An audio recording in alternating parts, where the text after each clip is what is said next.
That's on now. Ooh, that's definitely on. Okay, I'm going to do the warm-up. It's going to muck my thing up later on. Who here is a solo admin? This is the warm-up. Who thinks they're a solo admin? 3 people. Okay. What's everyone else doing? Curious. No, I mean, genuine question. Shout out, you've got 20 seconds. Shout out. What jobs are you doing if not solo admin? I'm curious. Consultant. Okay.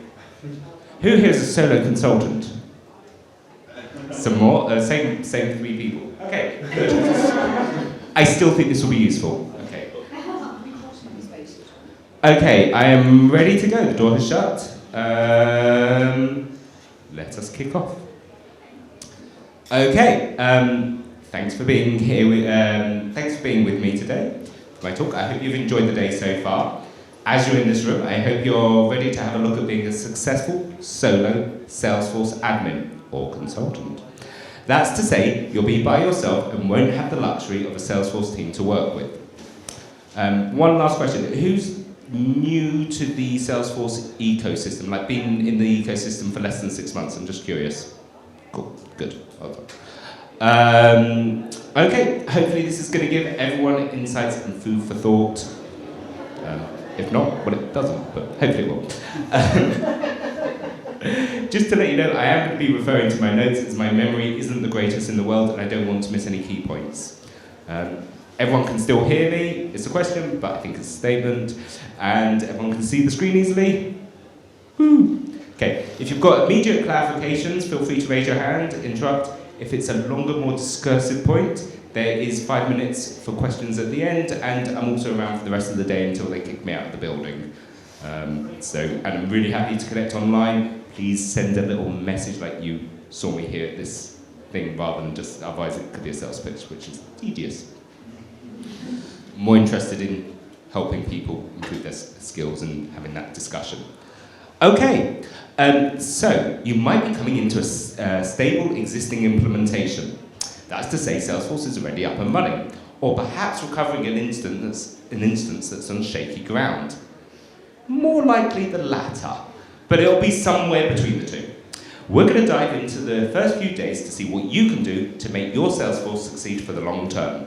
I'm going to be covering the prep work that you should do as a solo admin, who you should talk to, the takeaway strategies, and some initial tasks, all in about 20 minutes. I'll also be sharing my slide deck at the end. I'll be incorporating some business analyst skills.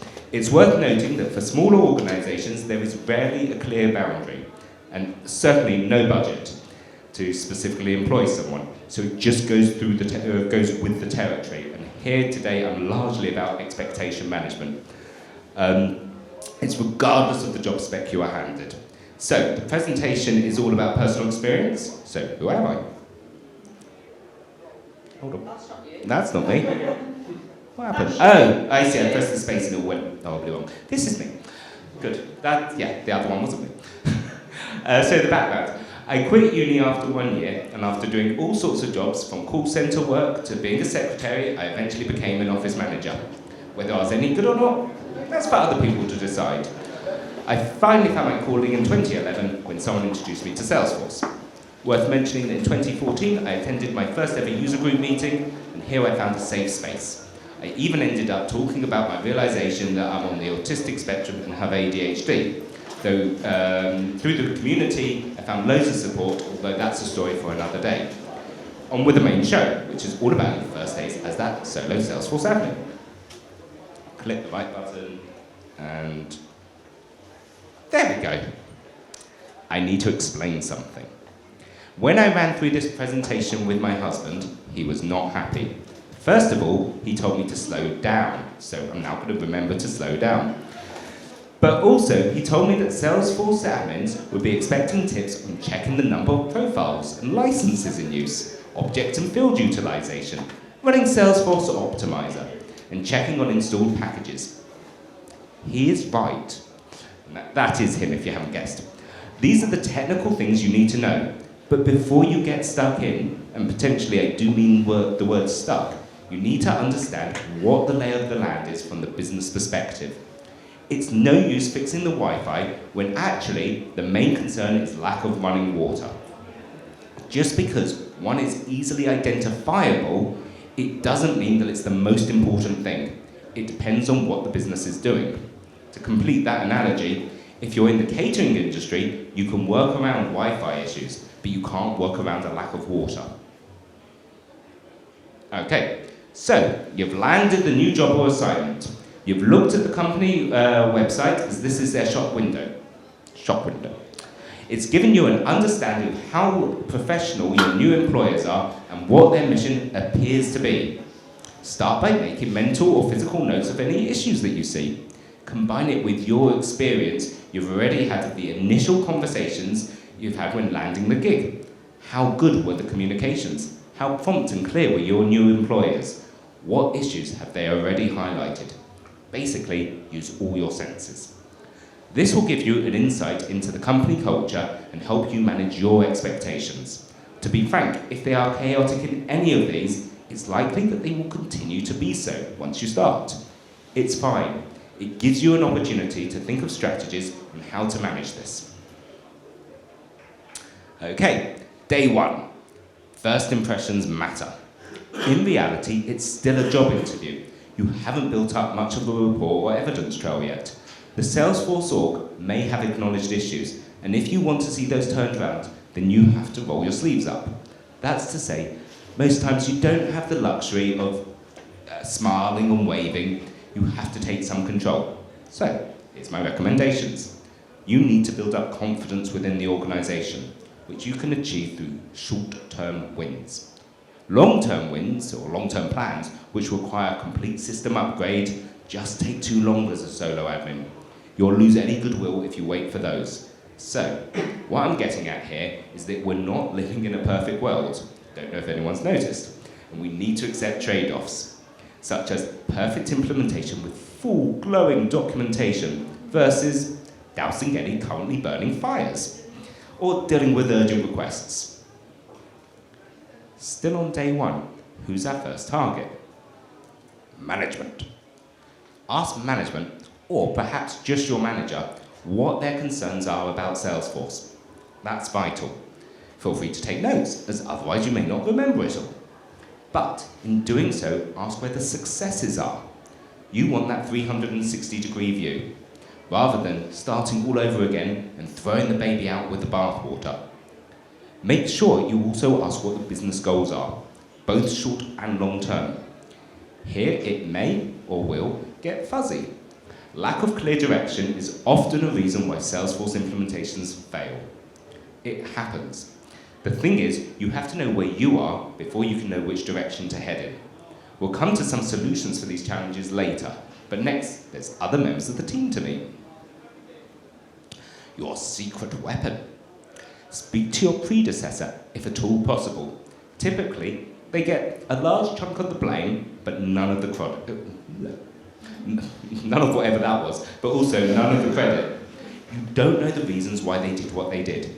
It could be learning curves, old-style best practice, or the business being unclear with what it wanted, or budgetary issues. Ask them what they want to share. They'll be able to tell you their pressure points, and you may even come away with a cache of passwords that could come in handy. Armed with the information you now know, ask to speak to the person that hates the system the most. That's your barometer. The truth is, they may be the person that uses the system the most, which is why they've developed that particular point of view. If you can make them happier, perhaps by removing some of their pain, they'll likely use their communication skills to both boost you and still give you honest insights into how you are progressing. At a previous assignment, I knew I had started to succeed about 3 months in, when a lady who had been there rather a long time started smiling. It turns out that, I had presumed they were the permanently grumpy type. But it turns out that having to deal with Salesforce, when it's not well aligned to your job role, can make you that way. The bottom line is, there's usually a reason. The secret sauce to add to all this is transparency. Explain what you do know and what you don't know. to some extent.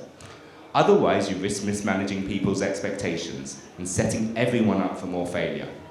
Okay, so that's our initial interviewees done. Probably day one dealt with, but that's not the whole week.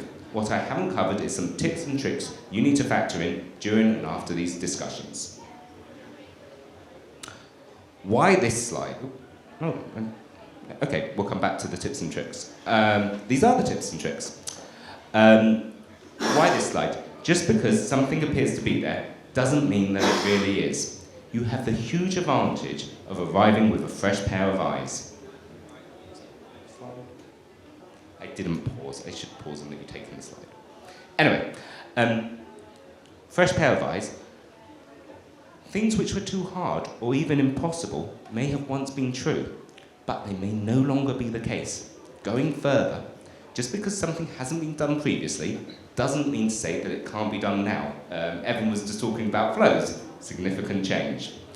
Keep the mindset. Regard yourself as an advisor to the business, as although your job description might say you're a solo admin, it's not always been written by the person that's actually done that job. Okay, so take a slight sidestep. Here's a mental exercise. When writing or refreshing your CV, take a step back, pretend it's not you, but it's for a friend that you are helping, and suddenly things become a lot easier.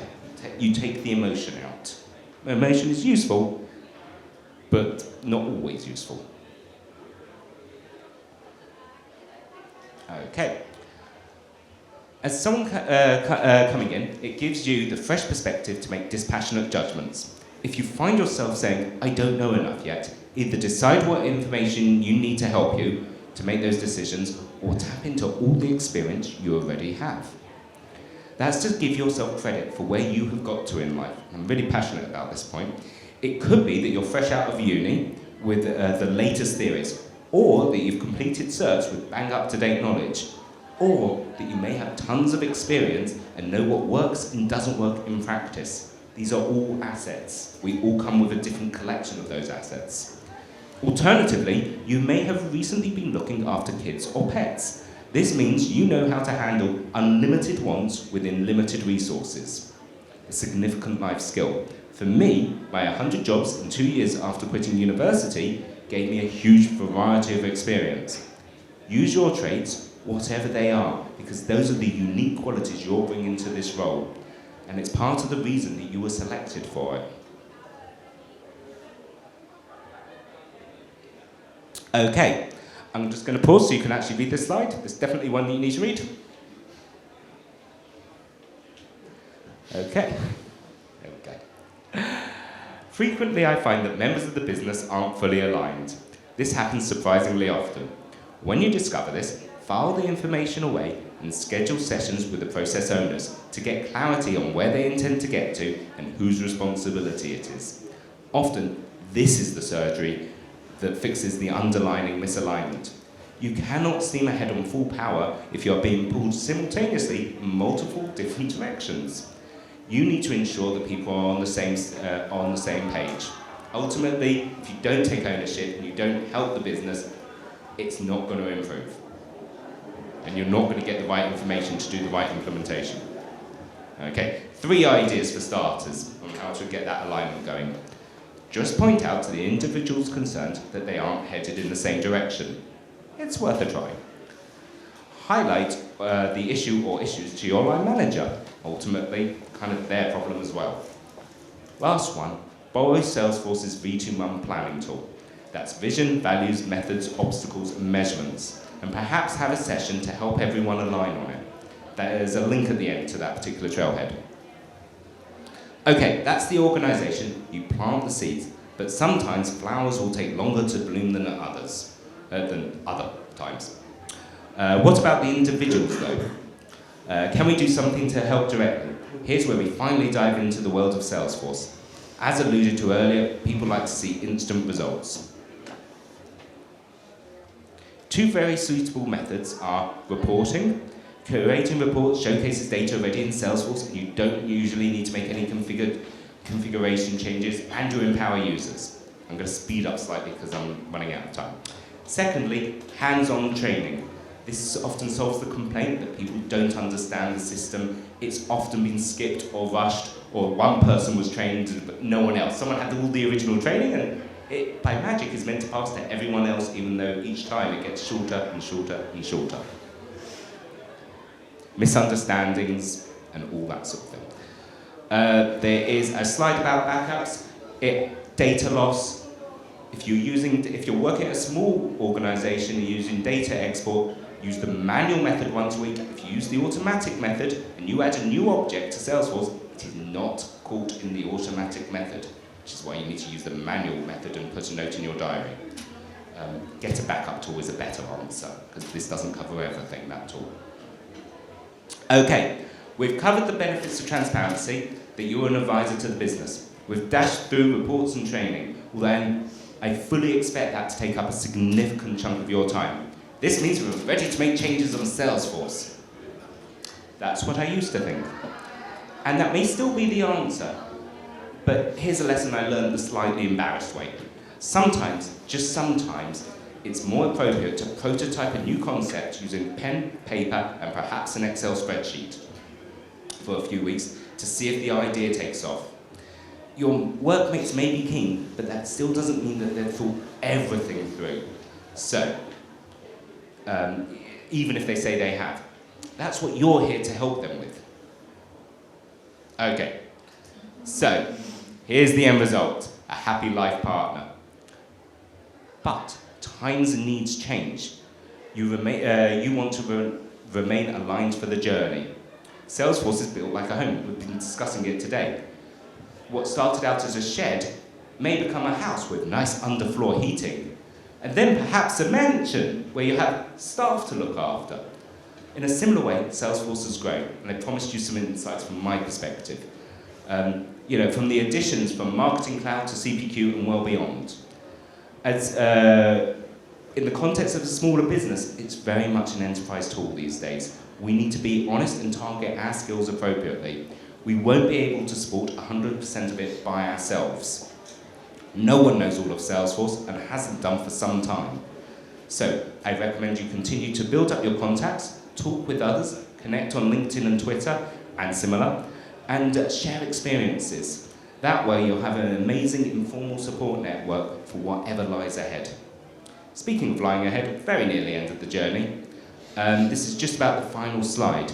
I was thinking of what resources to recommend, but struggled a bit as this space has rapid turnover.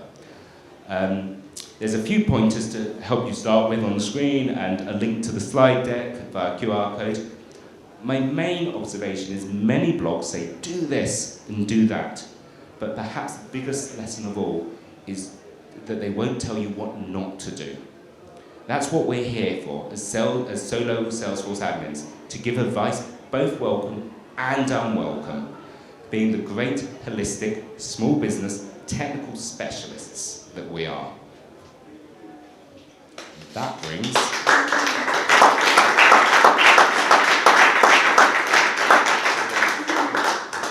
how are we doing time-wise? I think I sped up. My on-screen clock is a bit faster, so we do have time. We've got a good 5 minutes for questions or discussion points or anything else, if there is any. If there isn't any. What challenges? Did this resonate with people? For me, go for it. Later in the back, Emma. Talking about process, I have said to clients that I won't build things out if they can't be clear on their business process, and I've actually just said can't.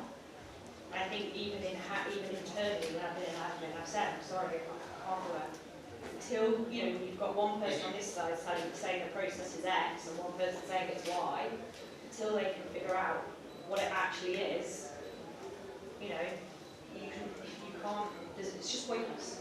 And I think then stressing to either your leadership or their leadership, you've got to get this sorted. You can help them do that potentially, depending on what it is. I think that's just so key. Because it's often a case of we'll just build something. It's like, well, it doesn't really work. So just to summarise Emma's point, because we didn't have a mic runner, we didn't think about a mic runner. Hindsight, Peter.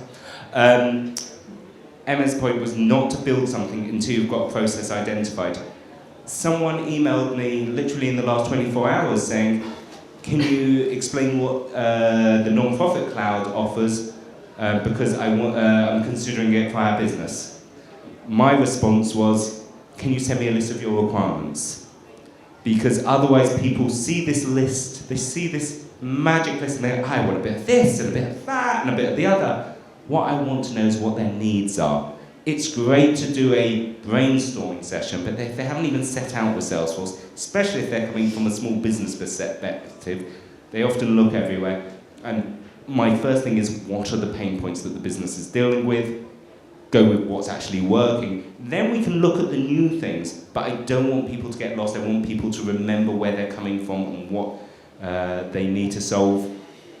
Post-COVID, I was having a conversation with people outside, and people are very much far more interested in what the value of the product is. During COVID, there was the pause, there was like, oh, are we going to get work? But then there was like, throw money at it, and now economic situation a bit more interesting. People are very, very focused on the value proposition. Finally, things that we've been told for 15 years that we should be focusing on is now entering the mainstream with the contracts that I'm signing, the discussions that I'm having, and the discussions that apparently even the very large deals that Salesforce is pushing through.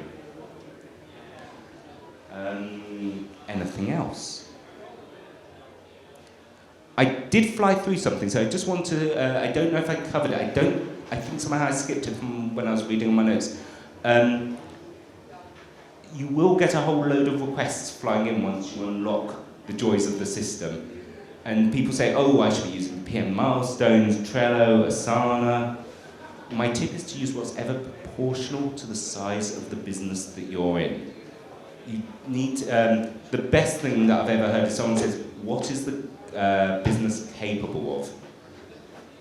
That's, just because it works for one environment doesn't, it's like if I use French, I might be perfectly fluent in French. But if I'm in the Netherlands, that's not going to be the best language to use. Your role is to do the business translation. You need to get the business to translate into your needs, but you also need to work really hard at making sure you're inhabiting the mental space of the people that you're talking to. That's why we're consultants, that's why we're admins. If you're a developer, it's a different discussion. The expectations are different. As an admin, we are an interface, so we need to work at it. If you find yourself not understanding, then you need to rephrase the question to see if you can elicit it in a way that works for you better. Basically, the emphasis and the onus is on us to do the work. When you spot the problem, discuss the problem with others, and then they will often provide the solution for you. But it comes back to being transparent. If you don't tell people that there's a problem, they can't help you, they can't assist you. Because ultimately, most people want to work together. Most people want it to succeed. Not everyone, most people want it to succeed. And so, you're there to inspire them, and then everyone moves together, and it's a really joyous experience. Anyway, I think that's kind of it. Unless there's anything else, I'm very happy to continue the discussion, but I hope you've enjoyed my little presentation.